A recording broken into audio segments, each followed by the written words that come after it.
Namiss na kita. Anong handa? Anong handa mo sa birthday mo? Handa ko Happy birthday, Sir Jomar.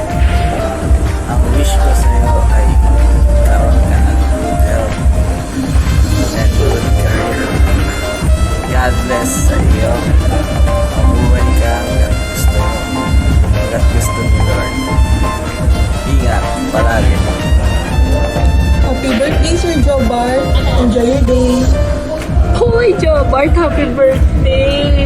Punta ako sa inyo sa isang araw, ha? Tapos libre mo akong milk tea, ha? Happy birthday! Happy birthday, Parang Jomar. Happy birthday, Ninong Jobart! Punta ka sa Pampanga, tagal natin hindi nakita, ang dami mga puputang. Hi, Boss Jobart. Happy birthday to you. Wishing you all the best in life. Siguro sa work, kung nakasindi mo naman ako pinasa, di sana kasama ako sa inyo. Joke lang. Yan lang. Happy birthday. Happy birthday, Sir Jobart. Isa na lang. Ayaw mo na birthday. Ito ba tingin?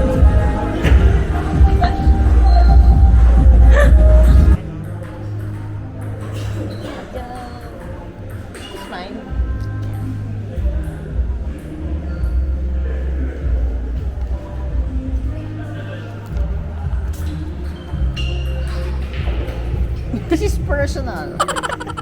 Tingnan naman. Happy birthday. Second.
Hi guys, we're gonna unbox today with my matcha.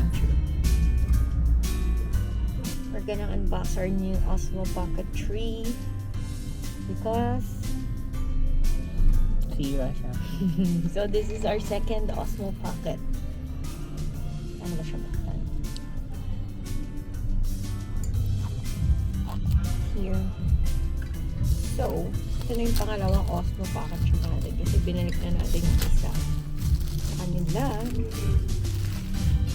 Now, we're gonna open it again for the second time around. Meron siyang audio. Ta-da! Ta-da! This is the camera. Okay.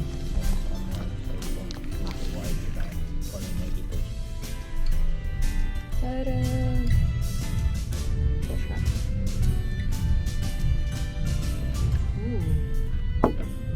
Ta-da! Good as new. It's actually new. You need to really remove the plastic first. Okay. Na-open ko na siya. So, kailangan natin siya i-activate pero mamaya na namin siya i-activate. just like that. Ayan natin siya.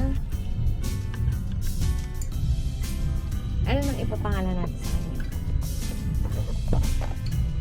Is fifth the motherhood. So, meron ulit siya nung anong tawag dito. Ito yung kinakabit sa kanya para makakonect ka sa mga tripods. So we have another extra one. Yeah. Ito kasi hindi naman kinuha yan nung binalik namin yung camera. So, yan siya. Dito yung port. Then, hindi rin kinuha sa amin yung lumang cable. So, another time cable. And, ito pa, hindi kinuha yung tali niya. So, hindi rin kinuha yung ganito nung una. As in, yung kinuha lang sa amin yung device. Ito na siya. Nakabox siya nung binalik sa amin. Tapos, dahil nga nabalik namin yung luma at binayaran namin yung bago rin yung warranty niya. So, from the scratch ulit. Bali, new device, new warranty. Anyway, yun na nga. Kasi, yung camera nga, dinala namin siya sa service center. Sabi kasi doon, dadali nila sa main office muna. Ilalabas ko naman. Kasi nagchichika na lang naman. So, sabi kasi doon na dadali na lang muna nila sa main office dahil nga tumutunog na yung upper part kapag ino-open yung DJI. So, ang initial na sinabi is 1 to 2 weeks bago siya maibalik sa amin. But, turns out, like 2 days, no? 3. Kailan ba natin siya? Parang 3 days lang. 3 days after.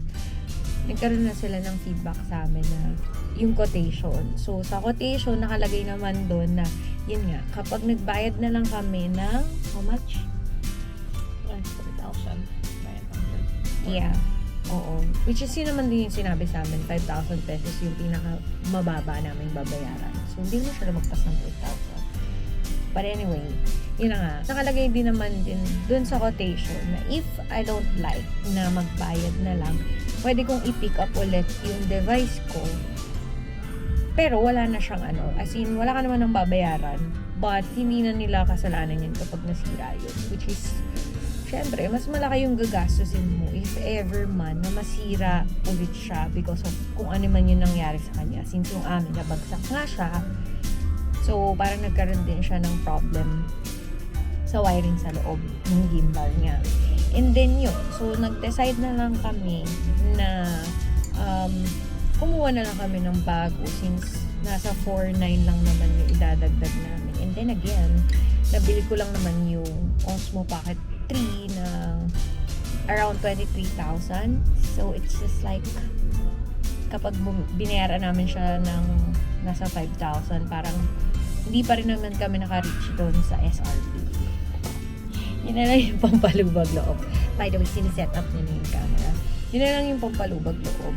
And yun nga, naka-indicate kasi talaga doon, which is yun yung mas siguro nag-play safe na lang din kami na since 2 months pa lang yung old na Osmo Pocket 3. Tapos kung hindi namin siya papapalitan, tapos may damage na siya, possible talaga na mas masira na lang ulit siya. And mas malaki yung gastusin namin or worse, hindi na talaga namin siya magamit at all kung mag-worse yung problem niya. Eh, eto, at least, itong bago, si Fifth na name mo? Yeah. Si Fifth, di ba, pinapangalanan namin yung mga camera namin.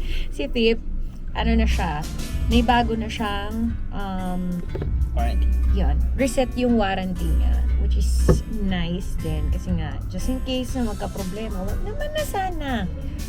Yun, walang magiging problem din sa warranty niya.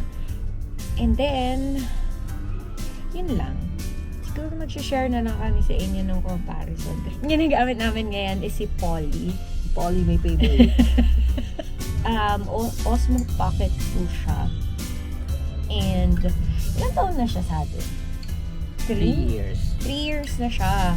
And, okay pa talaga siya. As in, medyo mabagal na lang siguro umikot yung gimbal. Like, mag-flip siya from facing me Tapos mag-flip siya ng 180 degrees. Yun.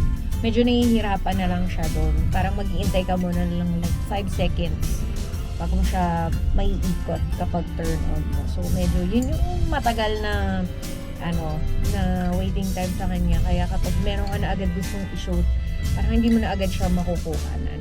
Unlike kasi dito, since bago, nung ginamit namin siya, mas mabilis syempre yung pick up niya. And malaki yung difference nung quality talaga nung camera. Kasi naman, ang tagal diba na nasundan nung 2 sa 3. So malaki talaga yung difference niya. At hirap na hirap yung laptop ko mag-edit kapag galing dito. Kasi nga, medyo mataas na talaga yung yung quality ng video. But yeah. You're my best friend.